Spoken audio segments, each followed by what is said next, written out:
If history's taught us anything, it's that when wrestling and cinema combine, the result often leaves a lot to be desired. For the most part, movies about wrestling make the business and/or its fans look like the absolute worst. And oh yeah, the biggest cardinal sin of all, they're usually not very good. As far as I can tell, only 2 films have actually captured the essence of pro wrestling well and have been good movies. The first is 2008's The Wrestler, starring Mickey Rourke. In all honesty, my favorite part of the movie is in the first act, when you see Randy the Ram backstage at a show, you see all the wrestlers going over what they're supposed to be doing in their matches. As someone who's actually wrestled and been in locker rooms, it was really cool to see that side of the business portrayed in a tasteful way, albeit briefly. Then the movie gets really sad. It's kind of hard to watch more than once. But thankfully, a movie came out just 1 year before this that looks behind the curtain at small-time indie wrestling and is actually a joy to watch throughout. Kayfabe, a 2007 mockumentary in the style of This Is Spinal Tap, details the struggles of a small-time federation that's losing the lease on their building. With their home company shutting down forever, this group of eccentric, oftentimes delusional wrestlers have one last chance to show they're worthy of getting signed on to the show. The film stars a whole bunch of independent wrestlers from Canada, and is even co-written and co-directed by one of them, Pete Smith, who stars in the film as Randy Tyler. The influence that the wrestlers have on the movie comes across right from the get-go, as they give an exaggerated but at times all too real take on how local wrestling leagues really operate. No, I'm here to ask you about whether anyone's going to use a gimmick. That's all. A gimmick? How the hell would a gimmick?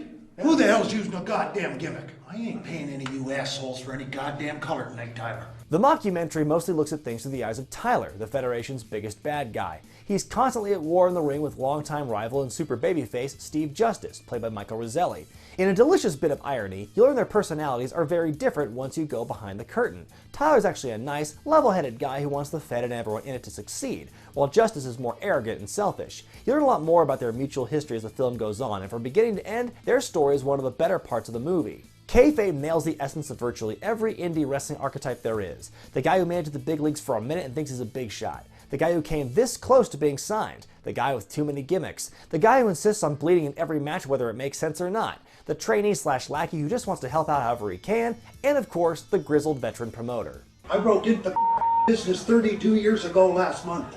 We didn't sit around complaining who the is winning, what's the card all about, who's wrestling. The writing in this film is top-notch. Everyone's character is clearly defined and you know who everyone is right away.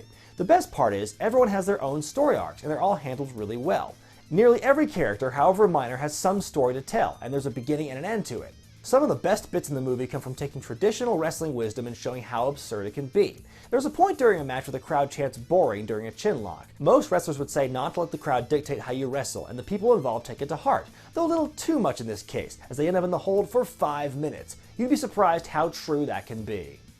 So how you doing? I'm good. You? Good, good. The most important thing about a mockumentary is it has to be funny, and Kayfabe absolutely delivers. 95% of the time, the punchlines land and the timing is perfect. Even if you know nothing about wrestling, you'll get a lot of these jokes. And if you do know something about wrestling, you'll appreciate them that much more. You left the bell at home? You left it at home? This is like the last time we had to use 2 horseshoes. You remember we banging them together for the bell? But it's not all just wacky jokes about wrestling. Even though it's not depressing like The Wrestler, Kayfabe still manages to drop some devastating truth bombs about the business. Now, a couple of them work really hard, and they'll get to the show.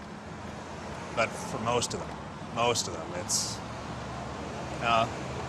back to carrying a lunch pail.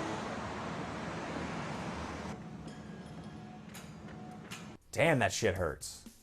The main players do a great job acting in this movie, but a few really stand out to me. Travis Waters, also known as Lady's Choice, delivers a tour de force, pulling double duty as color commentator Marco Payne and promoter Al Thompson. Scotty Mack as Casa Supernova plays a great ditzy character whose sexuality comes off as very ambiguous. Well, most of the time.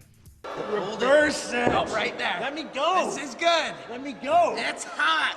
Kayfabe perfectly captures the small-time indie experience, from the rogues gallery performers to the sparse crowds, right on down to the mouthful of a name for the promotion. And it's done with a level of humor, heart, and passion that fans and non-fans alike will enjoy. I give Kayfabe 5 gimmicks out of 5. I would tell you to go out and buy it right now, but unfortunately, it's a little easier said than done. It's very difficult to find a copy of the movie right now. I recently spoke with director Mike Raven about it. He says they're not mailing out DVDs at the moment, and they are considering putting the movie on YouTube. So right now, it's very difficult to get, but if you can find someone who does have it, I recommend you watch it very soon. For more information on the movie, please check out kayfabeentertainment.com. I'm Brian Zane, and I'll see you next time.